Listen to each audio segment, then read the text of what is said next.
What is up, everybody? This is Stephen Breach coming to you here today as we are driving down the road. We are on the road to WrestleMania after last night's WWE Royal Rumble 2019 or 2020. Ooh, my bad.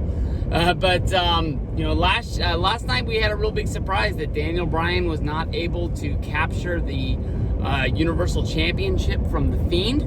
I honestly thought that Bryan versus The Fiend was probably going to be one of those flip-flop feuds that was going to keep going, seeing how this was the second match that Bryan was trying to win the championship. I thought that honestly they would find the rubber match somewhere in there, but we're going to have to find out, where this goes.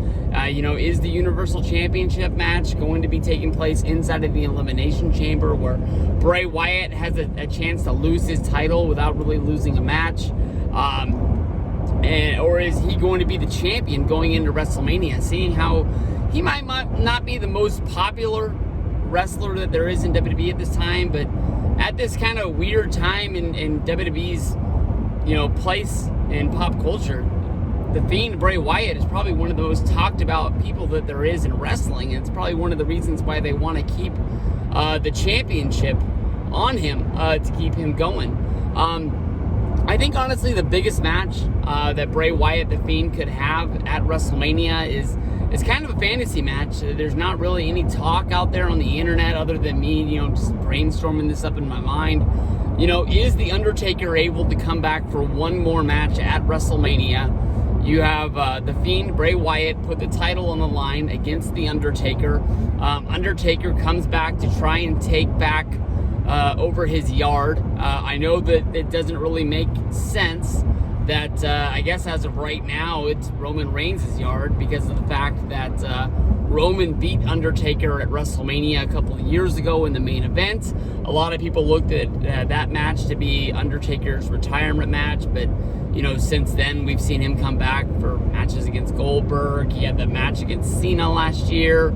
I know that a lot of people are going to look at the Undertaker versus John Cena match from WrestleMania as kind of like a feel-good moment to end Undertaker's career on. But, he's come back since then, so it doesn't really make sense, not to have the proper WrestleMania kind of send-off for the guy.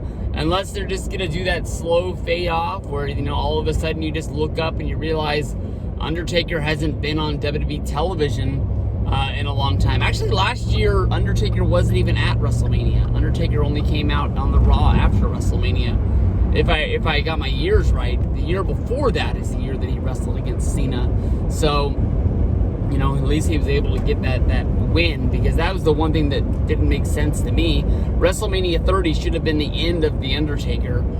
For him coming back, maybe, you had to make the storyline against Undertaker versus Bray Wyatt at 31 make sense for yourself. I kind of looked at it as he was kind of just a mortal man fighting against Bray Wyatt. He didn't have his special WrestleMania powers anymore, so to defeat the man, he was going to have to really dig down deep to get it. But then he came back for, what did Undertaker do at 32? Damn it. I don't remember what he did at 30. Oh, yeah, the match against Shane. And that didn't really make a lot of sense in the long run anyways, because Shane lost a match and then took over being in charge of Monday Night Raw the next night, because Vince was just like, fuck it. I don't want to do it. You do it.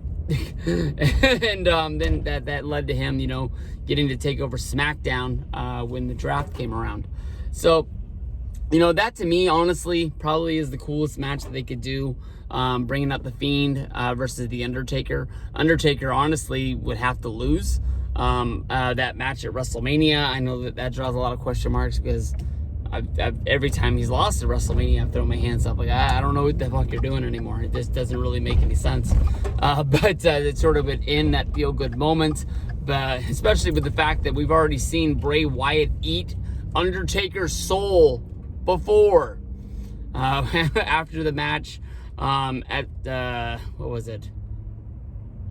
It was, wasn't it Undertaker versus Brock at Survivor Series? Once the match was over, the Wyatts came down and they carried Undertaker out, and then they explained that, no, that was at Hell in the Cell is where it was, and then they had a tag match of Kane and Undertaker against the Wyatts. And the Wyatts were supposed to be super strong because they ate the souls of Undertaker and Kane. Oh, the stupid storylines that we remember going back in the day. So, you know, we'll see what happens, what they do from here. But Undertaker versus the Fiend Bray Wyatt, that's the match I'm looking forward to seeing.